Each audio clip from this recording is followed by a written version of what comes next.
Sinfdoshlar shu uchun juda muhim.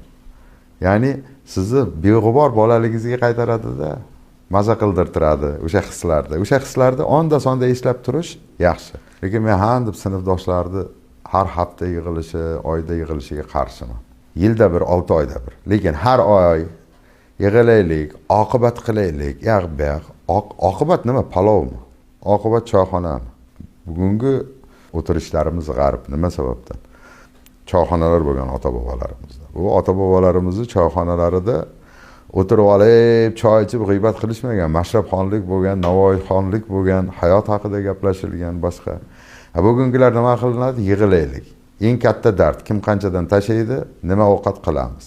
O'tirib faqat ovqatni muhokamasi yo'q, tuyg'ularni muhokama qilishni o'rganishimiz kerak. Bir-birimizni dardimizni ochiq aytishni o'rganishimiz kerak. Maslahat bera olishni o'rganishimiz kerak. G'iybat qilish emas, dardkash bo'lishni o'rganishimiz kerak. Sani hayotingda mana bu yaxshi narsa bor, seni o'zing ko'rmayapsan.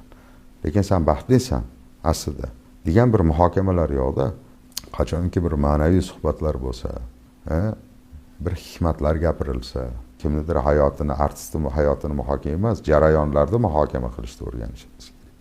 Ana shunda sinfdoshlar yig'ilishiga yanada qalb intilaveradi, qalb intiladi. Reklamalarda qarang, jigarlar, oqibatlilar, mehribonlarim, oxiratliklarim deyveradi. Lekin kadrda jigar, baliq, ovqat, choyxona, o'lsin qorong'ami bor-ku. O'lsin qorong'ami. Bilib qo'yinglar, bugun oqibat deb berilayotgan o'sha yig'ilayotganlar bor-ku. Eng buyuk qadriyati palov bo'lsa, qadriyat ovqat bo'lib qolsa, bitta narsani unutmang. Ertaga 1 kilo guruchga sotib yuboradi aytib qo'y o'sha davradagilar siz.